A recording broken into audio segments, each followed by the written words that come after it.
आज की कथा में हम पुराणों में वर्णित एक कामधेनु के समान ही एक अन्य गाय नंदिनी गाय के बारे में जानेंगे। हिंदू धर्म में गाय सबसे पवित्र पशु माना जाता है। प्रारंभिक युग में गाय की केवल एक ही नस्ल थी। आज से लगभग 9,500 वर्ष पूर्व गुरु वशिष्ठ ने ही गाय के कुल को बढ़ाया था। गाय के विस्तार के बाद उसकी 8 नस्ल हो गई थी, जिनके नाम कामधेनु, नंदिनी, देवनी, भोमा, कपिला इत्यादि थे। कामधेनु गाय के लिए गुरु वशिष्ठ से महर्षि विश्वामित्र को कई अन्य राजाओं के कई बार युद्ध में हुए, लेकिन गुरु वशिष्ठ ने कामधेनु गाय की नस्लों को किसी को भी नहीं दिया। कामधेनु गाय के लिए युद्ध में गुरु वशिष्ठ के 100 पुत्र भी मारे गए थे। आज हम कामधेनु गाय की बछिया, जिसका नाम नंदिनी था, उसी पर चर्चा करेंगे कि किस तरह राजा कौशिक, जो बाद में महर्षि विश्वामित्र के नाम से जाने गए, और ब्रह्म ऋषि वशिष्ठ के बीच कामधेनु गाय की बछिया के लिए भयंकर युद्ध हुआ। पौराणिक कथाओं के अनुसार महर्षि वशिष्ठ के पास नंदिनी नाम की एक कामधेनु गाय की बछिया थी। एक बार राजा कौशिक अपनी विशाल सेना के साथ वन में बिहार को निकले। वन में अधिक वक्त हो जाने की वजह से उनकी सेना को भूख प्यास से बुरा हाल हो रहा था। अपनी सेना की यह हालत देखकर राजा कौशिक वन में ही किसी ऋषि का आश्रम ढूंढने लगे। कुछ देर अपनी सेना के साथ आगे बढ़ने पर उनकी दृष्टि एक आश्रम पर पड़ी। वह ब्रह्म ऋषि वशिष्ठ का आश्रम था। राजा कौशिक अपनी सेना सहित महर्षि वशिष्ठ के आश्रम में प्रवेश किया और उन्होंने गुरु वशिष्ठ को प्रणाम किया। राजा कौशिक और उनकी सेना की हालत देखकर महर्षि वशिष्ठ ने राजा कौशिक से कहा, राजन, आप और आपकी सेना भूख और प्यास से बेहाल प्रतीत हो रही है। मैं आपके और आपकी सेना के लिए भोजन और जल का प्रबंध करता हूँ।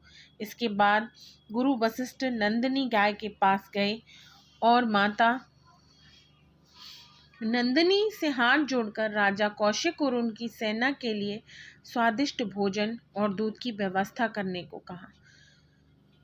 माता नंदिनी एक माँ की भांति अपने बच्चों की हर इच्छा का पालन करती हैं। उन्होंने गुरु वशिष्ठ की इच्छा का पालन किया। कुछ ही क्षण में तरह तरह के स्वादिष्ट पकवान और दूध के साथ साथ दूध से बनी मिठाइयाँ प्रकट हो गईं। गुरु वशिष्ठ ने राजा कौशिक और उनकी सेना को भरपेट भोजन कराया। राजा कौशिक ने गुरु वशिष्ठ से इतने स्वादिष्ट भोजन का प्रबंध उन्होंने इतनी जल्दी कैसे कर लिया, इसका रहस्य पूछा। गुरु वशिष्ठ ने राजा कौशिक को नंदिनी गाय के बारे में बताया और कहा कि यह गाय मुझे देवराज इंद्र से प्राप्त हुई थी और इसी नंदिनी गाय से मैं अपने आश्रम के सभी ऋषि मुनियों और अपने आश्रम में आए हुए सभी अतिथियों का स्वागत सत्कार करता हूँ। राजा कौशिक नंदिनी गाय को देखकर उससे बहुत ही प्रभावित हुए और ब्रह्म ऋषि वशिष्ठ से कहा कि यह गाय उन्हें दे दी जाए, ताकि इस गाय से वे अपनी प्रजा की भूख प्यास मिटा सके। ब्रह्म ऋषि वशिष्ठ ने राजा कौशिक को नंदिनी गाय देने से इनकार कर दिया। राजा कौशिक ने महर्षि वशिष्ठ से पुनः याचना की कि इस नंदिनी गाय के बदले में मैं आपको 100 गाय दूंगा। आप इस गाय को मुझे सौंप दें। लेकिन गुरु वशिष्ठ ने कहा कि यदि आप मुझे इस गाय के बदले में अपना संपूर्ण राजपाट भी देने को तैयार हूँ, तब भी मैं इस गाय को आपको नहीं सौंप सकता। ब्रह्म ऋषि वशिष्ठ के इनकार से राजा कौशिक क्रोधित हो गए और जबरदस्ती नंदिनी गाय को पकड़ने के लिए आगे बढ़े।